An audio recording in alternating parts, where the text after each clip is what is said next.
Lucas, Evangelho de Lucas, capítulo 11, né? Sempre lembrando, quem deu esta matéria, este assunto aqui, foi o Senhor Jesus. É bom que as pessoas que vão ouvir o ensino saibam que não estão ouvindo do homem, mas estão só transmitindo ensinos que o Senhor Jesus deu. E se ele transmitiu o ensino, ele sabia do que estava dizendo. Lucas, capítulo 11, verso 24. O início do versículo fala a palavra quando. Quando o quê? Quando o espírito imundo sai do homem. Quando é que esse espírito imundo sai do homem? Do que Jesus estava falando? Sobre o que ele estava falando? Por que chamado espírito imundo? Porque existem comportamentos que ele não são decentes. E os homens influenciados pelo tal espírito imundo terão comportamentos indecentes, como é chamado pela sociedade daquela vida suja, aquele comportamento mau. Amém? Dá para entender? Agora, do que Jesus está falando é o seguinte, que quando o homem se converte à fé evangélica, quando ele se entrega de coração aos cuidados de Cristo, quando ele aceita pela fé Jesus Cristo como seu Senhor, sai do corpo deste homem o espírito imundo. Que espírito imundo é esse? É esta força dentro do homem que não deixa ele entender e não deixa ele seguir este caminho do evangelho, este caminho da conduta perante Deus. E a prova das pessoas, quando ainda são dominadas por este espírito, é provado pelas expressões que elas têm, pelo comportamento que o homem tem. Tem pessoas que elas são forçadas a viver um estilo de vida que elas não querem. Elas tentam ser diferentes, elas não conseguem. Depois que cometem o erro, elas mesmas se martirizam, elas mesmas se lamentam. Por que eu fiz isso? Por que eu fiz aquilo? Parece que me deu um branco. Onde é que eu estava com a cabeça? Eu não quero ser assim. Enfim, as pessoas se lamentam com o comportamento que leva ela ao prejuízo.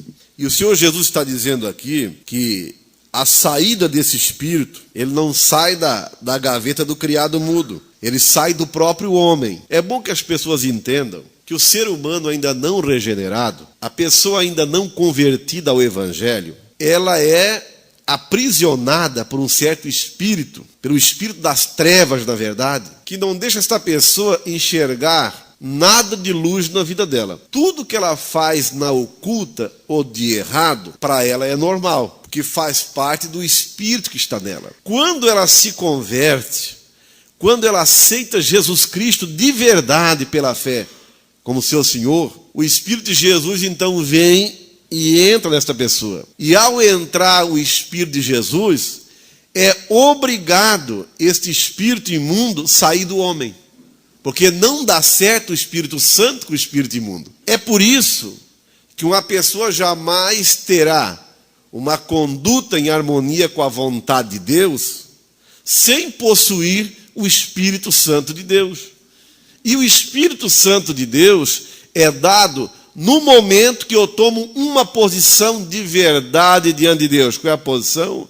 A partir de hoje, eu vou crer, vou seguir e vou obedecer ao Senhor Jesus como meu Senhor. Quando o homem dá este passo, é obrigado este espírito alojado no homem. Quando é que ele entra no homem? Ele entra quando acaba a fase da inocência.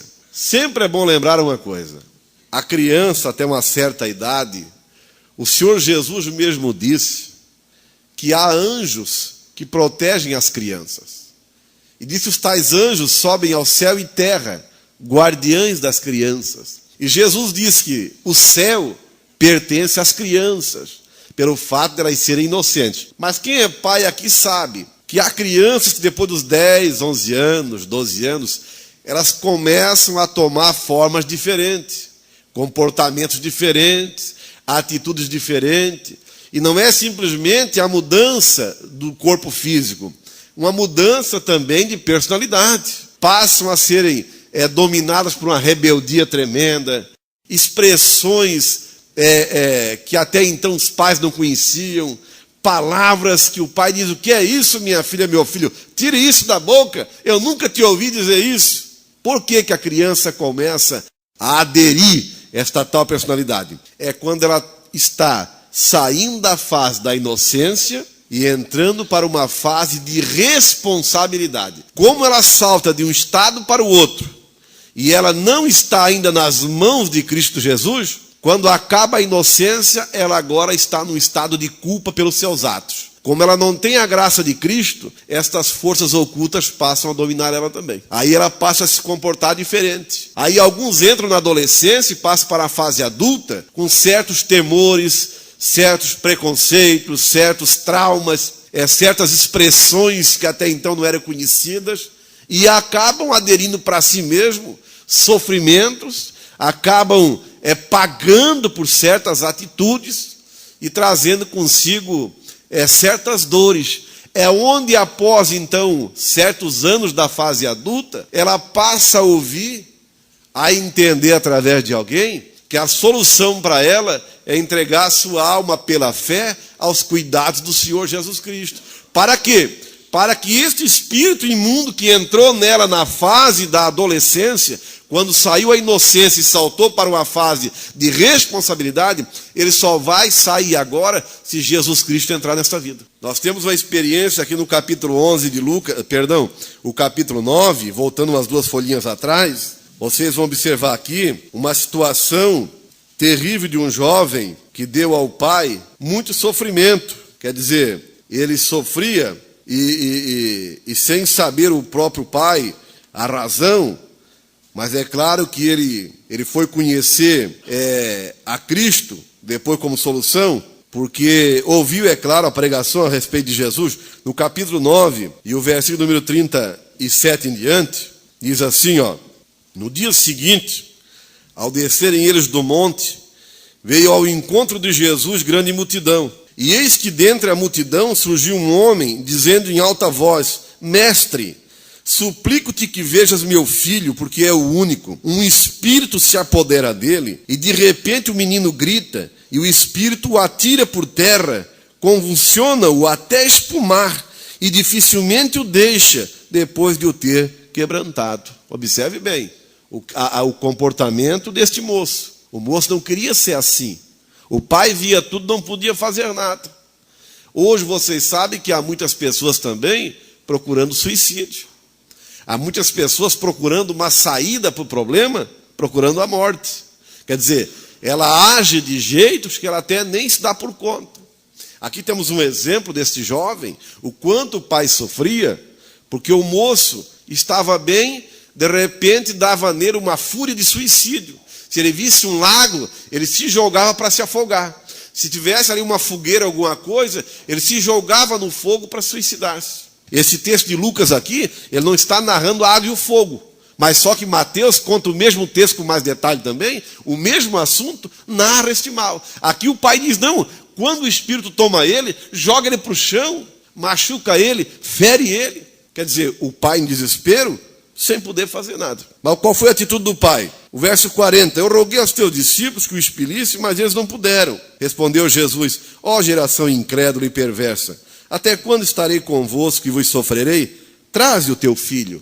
Observe bem a colocação de Cristo. O que é que atrai para uma sociedade estas forças ocultas? A incredulidade. Se uma pessoa não quiser ter sobre ela o senhorio de Cristo, não adianta ela se benzer, acender vela e rezar. Existe uma força oculta que leva a pessoa a se enterrar na idolatria. A própria crença idólatra, a própria cegueira espiritual, a própria religião errada provém de Satanás. O mesmo espírito que leva o homem a praticar uma queda, um suicídio, é o mesmo espírito que leva o homem a buscar a Deus da maneira errada. Nós temos uma luz do apóstolo Paulo falando em Coríntios, pode abrir comigo ali no capítulo 11, provavelmente a segunda carta, 11 e 12, vamos ler. Ele vai falar ali do que Satanás, do que esse espírito imundo é capaz de fazer para induzir os homens. Observe ali, capítulo 11 da segunda carta aos Coríntios, observe que Paulo está ensinando o que é que o maligno é capaz de fazer para prender a alma humana.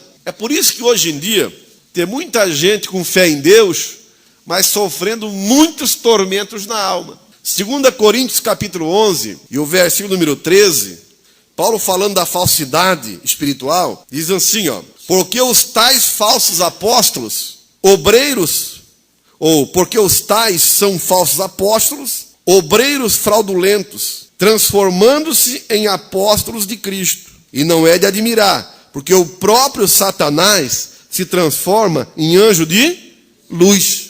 Então observe que por trás da religião ou da crença errada, esse mesmo espírito que levou o jovem a jogar-se para o chão, está jogando as pessoas também hoje para o inferno.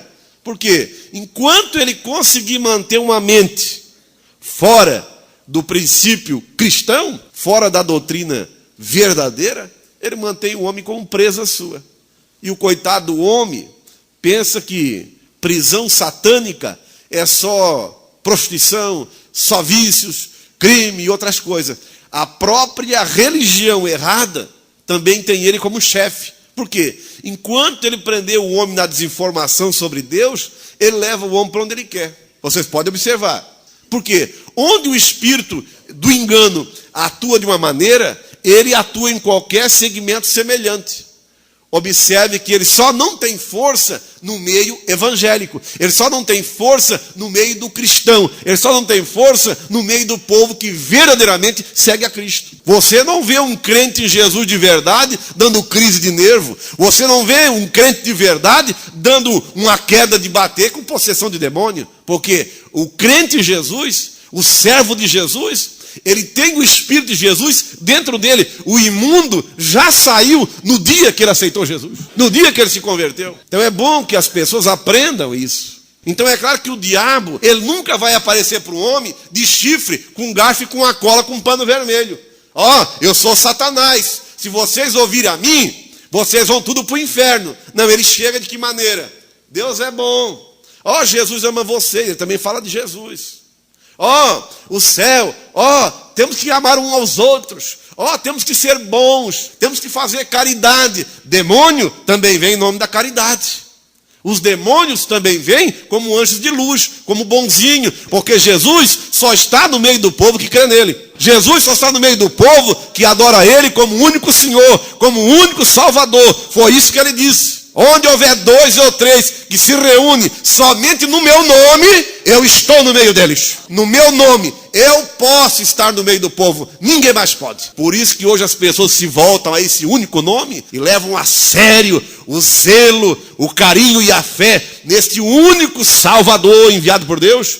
As pessoas são transformadas e mudadas. É isso que faz a diferença. Só tem um porém. Este espírito imundo ligado a Satanás, quando ele sai da pessoa, ele fica de olho na pessoa, ele acompanha todo o trajeto desse homem, dessa mulher que agora é crente em Cristo. Ele acompanha, para ver se essa pessoa comete um delito grave, porque ele quer dominar novamente. Só que agora ele não quer ir mais sozinho, porque ele sabe que esse homem de Deus agora, esta mulher, sabe que Cristo é o Senhor. Então aquele espírito imundo que saiu da primeira vez, ele sabe que ele não tem mais força para dominar aquela pessoa.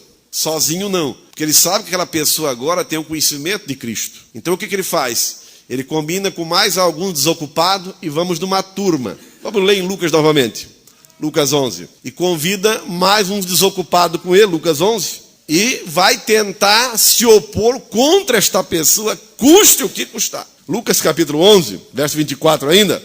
Podemos acompanhar? Novamente, quando o espírito imundo sai do homem, anda por lugares áridos, procurando repouso, e não o achando, diz: voltarei para a minha casa de onde saí. Essa casa aqui é o corpo do homem. Está falando do corpo do homem, amém? Esta casa é o corpo do homem. E tendo voltado, encontra tal casa varrida e ornamentada. É isso que o Espírito Santo faz no coração do homem. Quando você se converte a Cristo, o Espírito Santo faz uma limpeza no teu coração. Tira tudo quanto é taiocão, tudo quanto é imundícia que tem lá dentro alojado. Deixa o teu coração, a tua alma limpa. Ele faz deste corpo dentro agora um ornamento. Ele deixa belo, ele deixa bonito. Mas, só que este corpo agora tem que ser dominado pelo nome de Jesus.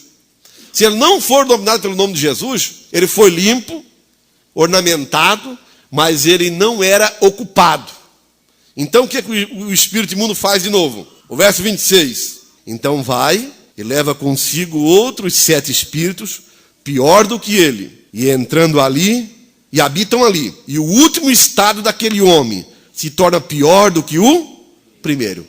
Olhe um homem se tornando ruim sem saber por quê. É interessante, né? É interessante uma pessoa que até ontem foi boa, e de repente começou a aparecer práticas que ela até então não cometia, a fazer coisas, e por trás destas coisas são estas forças enganadoras. Eu estou falando este assunto com mais clareza. Em primeiro lugar, a conversão ao Evangelho, ela exige uma grande mudança. Eu quero alertar aquelas pessoas indecisas, pessoas que não conhecem nada sobre Deus ainda, ou pouco conhecem, que as coisas de Deus, a pessoa quando está no lado de Deus, ela está no lado de Deus. A pessoa quando está na verdade, ela está na verdade. Ela não está em meia verdade. Nem meio com Deus e meio com o maligno. A pessoa só vai experimentar que Deus é bom quando realmente se posicionar corretamente diante de Deus. De que maneira? O início da fé, o início da igreja em Cristo, em Jerusalém, as pessoas que ouviam a pregação sobre Cristo, já era exigido delas certas mudanças de imediato. Então você que está me ouvindo, eu sei que para alguns pouco efeito terá, para a maioria terá, mas sempre é alguém que tem dificuldade de entender ou dificuldade de obedecer. Só tem um porém. Nós, seres humanos, não temos outra opção a não ser obedecer a Deus. Por quê? Uma coisa aqui que está profetizado na Bíblia e que eu sei que vai acontecer com todos vocês aqui. Sabe o que é? A morte. Todos vão morrer. Então, é uma coisa certa. Eu só não sei quando. Mas é uma questão de tempo. Para alguns daqui 10 anos, ou daqui 1 ano, ou talvez o mês que vem, talvez daqui 15. Mas que vão. A diferença é o seguinte. É como estão para morrer. Não é verdade? A diferença é como você está para morrer. E se eu perguntar aqui uma coisa, é o seguinte. Será que todos aqui, se falecerem hoje, morrerem, será que todos estão preparados para se encontrar com Deus? Será que todos podem dizer com certeza, não, eu sei que se eu morrer hoje, eu vou para os braços do Senhor Jesus, porque Ele prometeu que aquele que aqui na terra o ama, crê nele e o obedece, tem parte com Ele, e eu estou neste estilo de vida. Será que todos poderiam dizer isso? Alguém diria assim, olha, eu estou em dúvida. É justamente o ensino é para tirar da dúvida. O ensino é para levar a pessoa a tomar uma posição diante de Deus. Não tem esse negócio, sou novo, vou morrer velho. O cemitério tem placa lá com 15 anos, com 50, com 100. Tem gente toda a idade enterrado. Acontece o seguinte, para você que está ainda um pouquinho meio na dúvida, ou não levando muito a sério, ou talvez não conheça sobre a salvação ainda, acontece que a salvação é um estado de vida. A salvação é uma experiência. A salvação é algo que se recebe caindo do céu aqui hoje, se alguém se converter de verdade. A salvação é um dom de Deus. A salvação é um presente. A salvação é uma dádiva que todo mundo quer, mas nem todos recebem. Agora, se você que vem ouvindo está entendendo, mas deve abraçar a oportunidade, como se diz, de unha e dente. Porque o maior privilégio do homem não é o homem querer crer em Deus em troca de alguma coisa. Hoje a sociedade, tudo quer Deus, quer crer, mas baseado em troca. Eu creio, eu vou, mas se eu conseguir um carro novo, uma casa nova, um bom dinheiro, um melhor emprego, aí eu quero Deus. Mas eu me admiro muito o profeta Abacuque, que disse assim, ainda que o fruto da oliveira minta, ainda que no curral não tenha ovelha, ainda que acabe o gado aqui, acabe lá, eu, todavia, me alegrarei de qualquer maneira no Senhor. Então, o Senhor Deus está procurando pessoas não interesseiras, mas pessoas que realmente queiram adorá-lo, servi-lo e tornar-se um servo dele. Vocês sabem que ninguém quer viver junto com alguém, entre o matrimônio, quando há só interesse. Toda pessoa quer realmente ser amada ou amado, independentemente do poder financeiro que o outro tem. Quando entra o interesse, a relação já fica um pouco suspeita. Então esse negócio que hoje igrejas e mais igrejas, que não entra essa semente aqui, eu quero Deus, mas só se eu receber tal coisa dele, aí eu vou seguir esse Deus, isso está por fora, isso é mentira. Deus está à procura e recebe tanto lá como bons olhos sobre as pessoas aqui, aqueles que verdadeiramente o amam, independentemente de qualquer coisa. Porque além de um carro novo, uma casa nova, uma mulher nova, um homem novo, além de tudo isso, tem uma coisa que recebemos todos os dias, mais um dia de vida. Mais um dia de vida que eu posso dizer, obrigado meu Deus por mais um dia. É o maior dos presentes. Deus quer pessoas que olham para a natureza, dão louvor a Ele. Obrigado meu Deus por tudo, pela beleza, obrigado pela vida, obrigado por eu ter sido criado pelas tuas belas mãos, obrigado meu Deus por tudo. Deus quer pessoas assim. Então, a salvação, para você que está me ouvindo hoje, vou resumir com mais detalhe. Aceitar Jesus Cristo é querer mudar de vida. Aceitar Jesus, vir ao Evangelho, é querer ir para o céu e obedecer a Deus. Você só tem a ganhar. Ganha a eternidade, ganha o céu, ganha o perdão dos pecados, ganha paz na alma, ganha razão para viver, ganha uma revelação sobre Deus, porque saber quem é Deus, como Deus age, o que Ele tem e como opera, isso é por uma revelação dEle, e Ele só dá aos crentes em Jesus. Não adianta eu só isso e aquilo, Deus só se revela aos crentes em Cristo, porque são somente os crentes em Jesus que obedecem a Deus.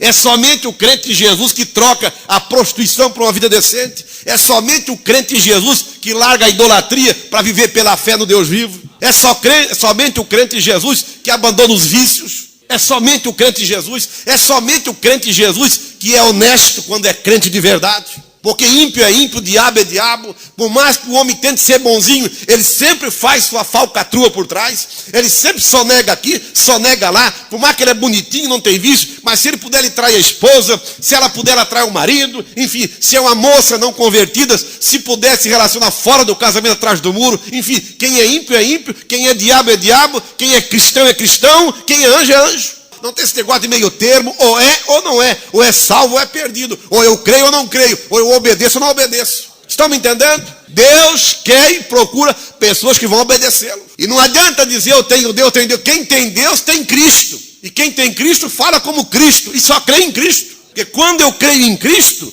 eu recebo o Espírito de Cristo. E começo a dizer agora por uma influência do Espírito Santo que Cristo é o Senhor. Isso é uma indução pelo próprio Espírito Santo. Então, para você entender que seguir Deus é mais do que eu frequentar um culto uma vez ou outra. Abra comigo em Atos, capítulo 15. O Evangelho fala, a conversão chama o homem à mudança. Entendeu a fé, o Senhor Jesus Cristo já cobra alguma coisa para você abandonar. Atos, capítulo 15. Vou ler o que os apóstolos do Senhor Jesus, os apóstolos de Jesus, disseram o que eu vou ler aqui. Capítulo 15 de Atos. Versículo número 28 em diante, diz assim: pois pareceu bem ao Espírito Santo e a nós não vos impor mais encargo além destas coisas essenciais. Quais são as coisas?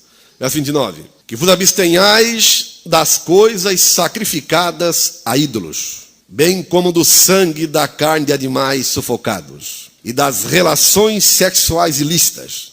Destas coisas fareis bem se vos guardardes. Saúde, diz a minha. Quando as pessoas queriam entrar para a igreja de Cristo, o povo de Cristo, os apóstolos pegavam e já diziam: entendesse que Jesus é o Senhor? Entendi. Tu quer ser salvo por Ele? Quero. Você crê que Ele é o Salvador? Creio. Então o Espírito Santo já disse para você fazer uma das primeiras coisas. Quais são? Deixe dos ídolos. Joga a foto e desfaz. Não pode mais ver em tua vida. Ah, Pedro, não, assim não. Eu quero ir para o céu, mas não quero deixar dos meus ídolos. Então não tem céu para ti, meu filho. Foi o Espírito Santo que mandou. Foi o Espírito Santo que mandou. Abster-se dos ídolos. Tudo aquilo que toma o lugar de Deus em tua vida.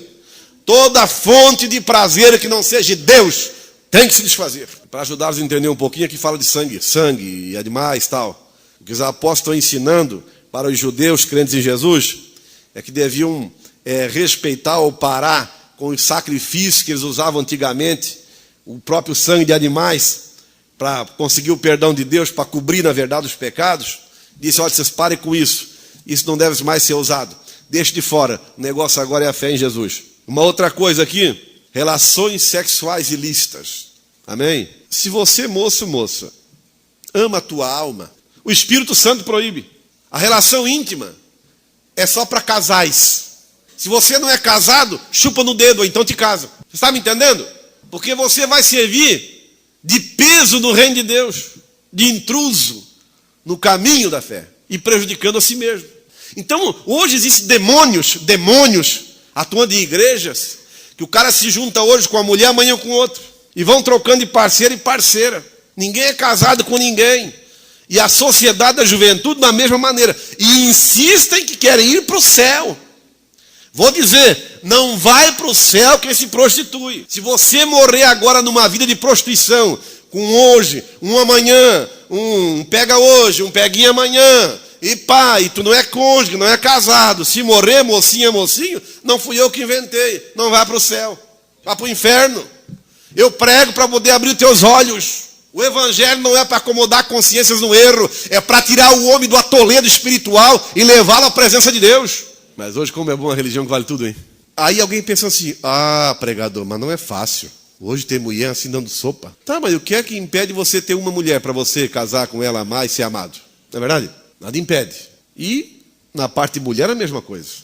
Mas eu sou uma pessoa que eu não me conformo com um parceiro, tem que trocar de quando em quando porque eu enjoo fácil. Isso é demônio na vida. Isso é o espírito das trevas. Quem ama, suporta. Busque Deus. Deixa o Espírito Santo te libertar deste espírito imundo do coração e entrar o Espírito de Jesus, o Espírito de luz, o da luz, entrar a luz do mundo. Isso é escravidão. A libertinagem também é uma escravidão. A própria relação íntima pode tornar-se em vício, escravizar o homem. Tudo tem que estar dentro do limite do controle. Só quem pode nos dominar é o Espírito de Jesus.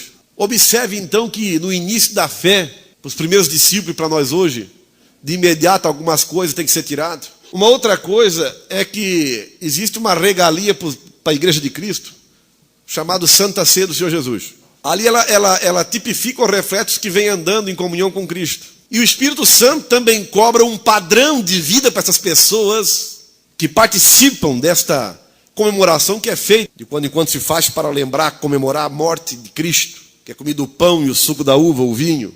Jesus mandou fazer isso. Mas ele exige dos convertidos uma certa ética cristã. E nós percebemos isto aqui em 1 Coríntios 10, para você aprender melhor, como todos devem participar do mesmo estilo de vida perante Deus. 1 Coríntios capítulo 10, aqui Paulo vai nos trazer um assunto sobre, de exemplo, o povo que saíram do Egito, trazendo para a igreja hoje. Ora, irmãos, capítulo 10, verso 1 de 1 Coríntios. Não quero que ignoreis que nossos pais estiveram todos sob a nuvem e todos passaram pelo mar. Esse mar aqui simbolizava o batismo nas águas, que nós hoje realizamos realmente, afundando o pecador arrependido na água. Por isso que aqui, eles todos, quando saíram do Egito, tiveram que passar por dentro do mar.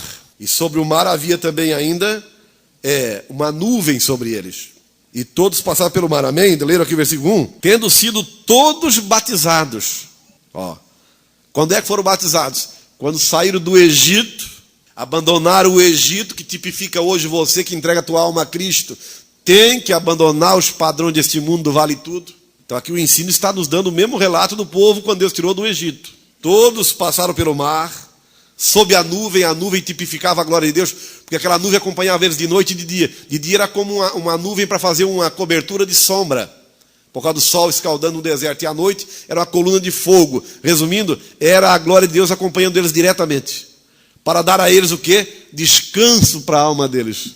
Tendo sido todos batizados assim na nuvem como no mar, com respeito a Moisés, quer dizer, com a ordem de Moisés. Nós hoje somos batizados pela ordem de Cristo. Todos eles, observe bem quantas palavras tem ali todos. Vou repetir aqui. No verso 1, tem duas vezes o todos. Todos sob a nuvem, todos passaram pelo mar. O verso 2, tendo sido todos batizados. Agora o verso 3, todos eles comeram de um só manjar espiritual. E beberam da mesma fonte espiritual, porque bebiam de uma pedra espiritual que os seguia. E a pedra era quem? Cristo.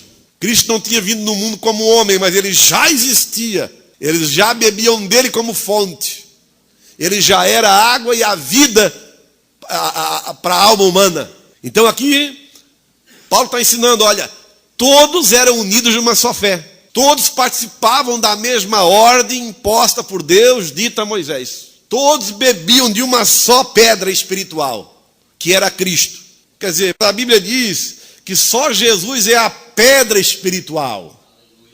E as pessoas estão enterradas, se enganando, doutrinas demoníacas, deixando de crer na verdade para crer na mentira, nas coisas falsificadas, que não fazem bem, não fazem mal, enganando e sendo enganadas. Aí você que vem ao Evangelho, você tem que deixar de tudo isso e beber somente da pedra espiritual que é Cristo Jesus. Os verdadeiros se alimentam somente dele. Por isso que eles vão te chamar, esses crentes em Jesus, essas crentes em Jesus, só mesmo, e daí? Nós bebemos dele porque ele sacia a nossa alma hoje. É por isso que a moça de Jesus, o moço de Jesus, não precisa de droga, de álcool para se alegrar. Jesus é a bebida de sua vida. Não é um fanatismo. É que deste nome, sim, este sai mel para a alma. Este sai consolo e conforto. Então a igreja, a pessoa que pretende morar na eternidade, ela tem que beber o que o outro bebe. Todos foram batizados. Todos bebiam da mesma pedra. Essa pedra é Cristo. Quando você se acostuma a vir o culto a ler a palavra dele, você está bebendo dele. Esse encontro em torno de sua palavra, esse culto, essa adoração ao nome dele, você está expressando e bebendo ao mesmo tempo. Você tanto o adora como se alimenta dele. É por isso que é tão interessante que quando você passa e tem o hábito de estudar a palavra dele, você fica um tempo fora desta comunhão, a tua alma tem necessidade. Eu digo até para aquele que aparece aqui uma vez no mês, cada 2 meses. Sabe por que você vem? Porque você não sabe talvez por quê. Que a tua alma pede o pão vivo e você vem ouvir aqui. Você roda os 4 cantos da terra. Daqui a pouco a alma está desfinhando. E o que eu preciso? Aí se lembra do lugarzinho que vem ouvir uma palavra verdadeira. E a alma se ergue mais um pouco. E a tua humilde oração que é feita aqui diante de Deus tem um grande efeito. Vai embora saciado, alegre, confortado, consolado, com esperança que até então não tinha, até quando entrou no templo. Porque a pedra que é Cristo continua saciando a alma do ser humano. É por isso o seguinte, que você que deseja realmente ser agradável a Deus, você tem que aprender a andar com quem anda com Deus. A seguir os que seguem a Deus, praticar, sentar na mesma mesa que os verdadeiros sentam, fazer só o que Deus permite que faça, e Deus permite que faça tanta coisa boa. Ter as coisas espirituais como fonte, realmente, de prazer. Quer dizer para vocês, tem muita gente hoje em dia achando que não vale a pena buscar esse Deus de coração, ou se entrosar mais sua palavra, que acha que a fama, acha que dinheiro, acha que a tristeza interior é a falta de um casamento. Não se engane, não. Tristeza, solidão, angústia, decepção, medo, ódio, isso é tudo falta da comunhão com o Senhor Jesus. Não deixe o coração te enganar. Não vá pensar que dinheiro traz felicidade. Não, ele ameniza uma vida difícil no momento. Felicidade ele não traz. Um casamento, por mais bom que seja, posso dizer porque eu sou casado, por mais que a pessoa ao teu lado seja bela, seja amável para ti, por mais que preencha os requisitos que você sonha, não adianta. Chega um momento que a tua alma tem um sinalzinho dentro, a coisa está ruim, a coisa está feia. Daqui a um pouco briga com o cônjuge que não tem nada a ver com a coisa, não sabe nem porque que disse, ou briga com a sombra. Por quê? A alma não é completa se o nome de Jesus Cristo for fora desta vida. Não adianta pensar que o homem é triste por falta de dinheiro, falta de casamento. É falta de Deus, é falta de comunhão com Deus. O verso 5 diz assim: entretanto Deus não se agradou da maioria deles, razão porque ficaram prostrados no deserto. Por isso que uma vida é pacata, freada e desgraçada. Deus tem que se agradar de você. Aprenda isso. Aprenda a conquistar o coração de Deus. Isso pode levar tempo. É como um namoro. Tem um tempo de conhecimento. Tem ou não tem? Quem namora sabe, né? Quem não namora é melhor ainda. É bom que nem saiba. O pessoal era uma incomodação. A verdadeira confiança leva tempo. O verdadeiro relacionamento ele demora tempo para ser cultivado. Entre Deus é assim. Você deve ir aos poucos provando para Deus que você o ama. Que Ele é teu Senhor. Por mais que você errou, você não tem prazer no erro, você quer fazer a vontade dele, mas você ainda está lutando contra algumas fraquezas. E mantém-se firme com ele. Meu Deus, me ajuda. Te lamenta. Se humilha, meu Deus. Eu quero fazer a tua vontade. Eu quero ser um homem ou uma mulher útil em tuas mãos. Você vai conquistando o coração de Deus. Você vai fazendo ele se agradar de você. Pode crer, a hora que ele ouve. Ele fez o ouvido. Só que falta ele fazer o teu desse tamanho para ouvir, o dele pequenininho assim. Ele sabe fazer a coisa certa. Deu capacidade para você ouvir à distância, imagina ele sabe ouvir direito. Entretanto, Deus não se agradou da maior parte deles, né? Razão porque ficaram prostrados no deserto. Por isso que a sociedade está caindo de doente. Ora, estas coisas se tornaram exemplo para nós, a fim de que não cobicemos as coisas más como eles cobiçaram. Não vos façais, pois, idólatras, como alguns deles, porquanto está escrito: O povo assentou-se para comer, beber e levantou-se para quê? Divertir-se, orgia, festança. Se você me entende uma coisa, talvez nessas horas da noite, tem clubes e boates que foram fazer o que lá? Se divertir, não é? É esse tipo de fonte de prazer que Deus reprova, que o mundo não, mas Deus não quer. O povo, quando saiu do Egito, diz que Deus não se agradou deles, porque tiraram os olhos da lei de Moisés e disseram: Moisés, sabe de uma coisa? Nós vamos cuidar da nossa vida. Moisés, nós vamos se divertir, porque esse negócio de Bíblia, Jesus e Deus, isso para nós está ficando pesado.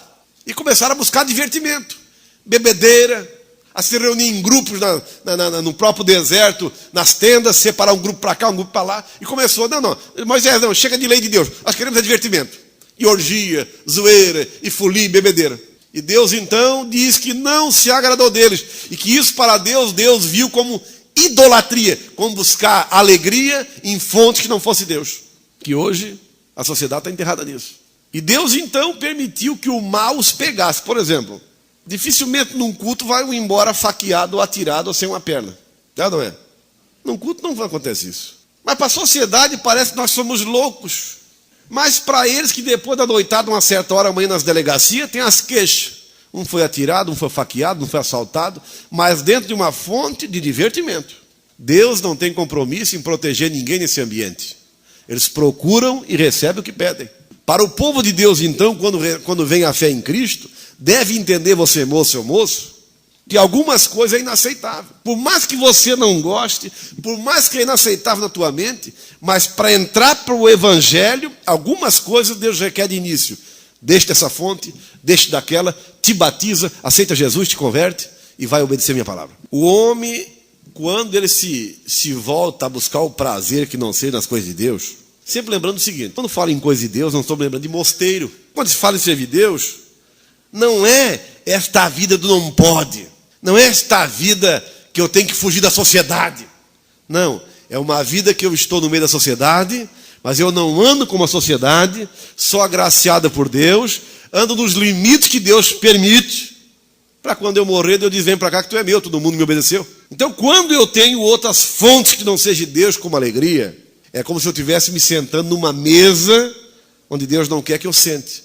Então a Bíblia fala que existe a mesa que eu me alimento, que é a mesa dos demônios, mas também existe a mesa do Senhor. É o que fala aqui, capítulo 10, verso 21. Não podeis beber o cálice do Senhor e o cálice dos demônios. Vou ler novamente: não podeis beber o cálice do Senhor e o cálice dos demônios. Não podeis ser participantes da mesa do Senhor e da mesa dos demônios. Nós estamos aqui em torno da mesa de Deus. Isso é uma mesa. Nós estamos comendo da comida de Deus, sua palavra. Bom, você não pode sair daqui agora, depois do culto, para boate. Comeu aqui, vai pegar a sobremesa lá. Você não pode se alimentar da mesa do Senhor e mais tarde da mesa dos demônios. Vocês estão me entendendo? É por isso que pessoas que querem vencer na vida jamais vencerão com esse tipo duplo de comportamento. Jamais.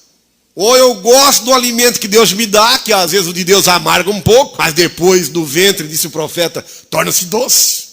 Que é no início, quando eu estou aprendendo, mas é ruim, tá louco, essa fé não dá. Mas depois vai ficar bom para ti. Depois vai ficar bom. Você vai ver que esses conselhos de hoje, no futuro, vão te fazer bem. Hoje é amargo esse remédio, mas amanhã você vai se lembrar. E tem pessoas que foram tomar o doce ontem, o remédio, o bom ontem, o docinho, que foi a vida do vale tudo. Hoje estão sofrendo. Hoje tem muita gente sofrendo, porque quiseram participar da mesa dos demônios. O pai não mandava, a mãe não mandava, a moça fazia o que queria, o filho fazia o que queria. Quebraram a cara, se envolveram em droga, bebedeira, crime, pegaram cadeia, estão em cadeia, presos. Às vezes uma filha moça, 20 anos, 25 anos, já um futuro comprometido, todo cheio de bronca, passados duvidosos, passados de aventuras que hoje a sociedade olha, outras pessoas olham, pessoa denegriu sua imagem, seu nome, sua moral, porque lá atrás, quando o freio veio, quando o remédio amargo veio, não quis. Mas é melhor eu tomar hoje o amargo e a minha vida tornar-se doce amanhã. O Evangelho faz isso. Deus está chamando todos para beber da mesa dele, para comer da mesa dele. É como se Deus dissesse: meus filhos, o meu alimento não faz mal, o meu alimento só faz bem. Mas se tu queres que eu esteja contigo, senta na minha mesa domingo, e na segunda tu faz a digestão, Na terça também. Na quarta, tu vem comer de novo. Aí até domingo. Depois é o tempo de digestão. Domingo tu senta, meu filho, na minha mesa de novo. Tu não vai sentar na quarta domingo, mas na sexta ou no sábado, tu sentar na mesa dos demônios. Quantos amigos chegam para ti ou para a moça? Ah, esse negócio de Jesus e Bíblia para quê? Ah, vamos hoje. Como é que tu vai perder aquilo? E sempre em fontes que não fazem bem. O Evangelho é para santificar e garantir um futuro melhor. Vou entrar num outro assunto paralelo a esse. Lá em Mateus, capítulo número 7. E sempre lembrando aquelas pessoas que erram.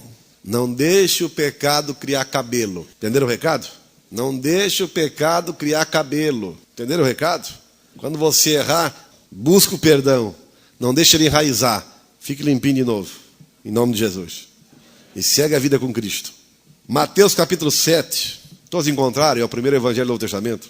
Verso 21. Nem todo que me diz Senhor, Senhor, entrará no reino dos céus. Mas aquele que faz a vontade de meu Pai, que está nos céus. Amém?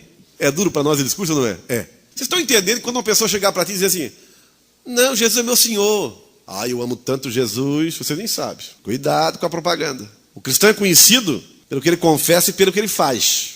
Jesus disse, nem todo que vai me dizer Senhor, Senhor, entrará. Mas aquele que fizer a vontade do meu Pai. Você está fazendo a vontade de Deus, meu irmão? Moça, moço. Os judeus perguntaram, mestre, o que devemos fazer para executar a vontade de Deus? Diz ele, a vontade de Deus é esta, que creiais naquele que ele enviou. Quem é que Deus enviou? Jesus. Primeiro passo, crê em Cristo como teu Salvador. Muitos, naquele dia, verso 22, hão de dizer-me, que dia é esse? O dia do julgamento.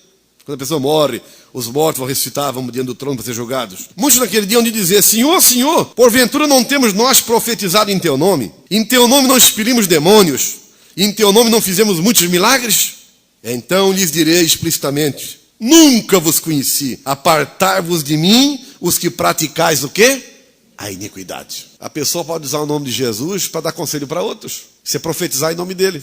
A pessoa pode usar a fé nesse nome e tentar até exorcitar um ser humano possesso. Pode fazer isso também. E pode até o espírito imundo obedecer esse ser humano. Porque ele tem medo do nome de Jesus. É possível até ser feito alguns milagres. Porque no nome de Cristo, usando com fé, alcança-se milagres. Jesus está falando aqui de uma classe de pessoas que sabiam tudo sobre ele. Sabiam tudo sobre o poder dele. E chegaram a usar aqui na terra a fé no nome dele e até beneficiar outros com o nome dele. Mas dizer que nunca conhecia essas pessoas. Por quê? Eles chamavam ele de Senhor, mas não tinham mudança de caráter. Eles não tinham mudança de vida. Eles não eram regenerados. Eles queriam Deus e o céu, mas não queriam mudança de vida. Eles não queriam abandonar seus maus hábitos. E diziam que Deus era o Senhor, mas insistiu com a sua mariolatria, com seus erros, com seus pecadilhos camuflados e ocultos. Eles diziam que Jesus era o Senhor. Jesus sabe que no mundo há uma classe assim. E ele diz que naquele dia do julgamento, uma classe vai aparecer diante de mim e vai dizer, Senhor, Senhor, mas como sermos condenados? Nós na terra falamos do teu nome, expulsamos demônios no teu nome. Ele disse, eu nem conheço vocês. Vocês são de onde? Qual é a igreja? A do erro?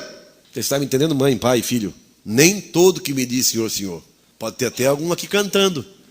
No projetor, Senhor, em tuas mãos. Depois daqui eu vou lá para outro lugar. Estão me entendendo? Nem todo. Nem todo que me diz Senhor, Senhor. Nem todo que me diz Senhor, Senhor entrará no reino dos céus. É interessante que está dizendo que há um céu, que o homem vai entrar lá. Mas não vai entrar porque eu creio e invoco o nome dele, mas porque eu faço a vontade dele. Também? É duro para nós, né? Paulo, para a carta de Tito, ele fala novamente deste assunto. Abram comigo lá, capítulo 1 de Tito. Aqui são os que Senhor, Senhor, mas não fazem. Capítulo 1. E o verso 16, no tocante a Deus, diz aqui, professam conhecê-lo, entretanto o negam por suas obras. É por isso que são abomináveis, desobedientes e reprovados para toda a boa obra. Amém? Essa boa obra, você pode ser um obreiro de Deus, uma obreira. A boa obra é referente a esta mulher, a este homem ser usado nas mãos de Deus, para divulgar sua palavra, ser um instrumento nas mãos de Deus. Mas é muito importante você confessá-lo como teu Senhor e praticar o que ele manda, para não tornar-se um desobediente e reprovado, mas um aprovado nas mãos de Deus. Amém? Glória a Deus, né? No tocante a Deus, professam conhecê-lo, entretanto negam por suas obras. A tradução mais antiga fala, confessam que conhecem a Deus, né? Mas negam por suas obras, né?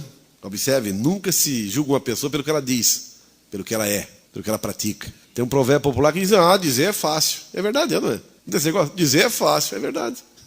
Difícil é ser. Amém? Para frente um pouquinho tem Hebreus. As pessoas que conversam a Deus, mas não estão no plano dele, é porque não se deixam levar porque é perfeito. Entende sobre Cristo, mas fico por aquilo. Só pelo que ouve, não há prática. Hebreus capítulo 6, verso 1. Por isso, pondo de parte os princípios elementares da doutrina de Cristo, deixemo-nos levar para o que é perfeito, não lançando de novo a base de arrependimento e de obras mortas e da fé em Deus. Observe que a conversão tem um início, mas não pode ficar pelo início. Tenho que deixar me levar ao que é perfeito e mudando de vida e de atitude em nome de Jesus. Amém, meus irmãos? Glória a Deus. Lucas capítulo 6, Evangelho de Lucas, é o terceiro evangelho do Novo Testamento.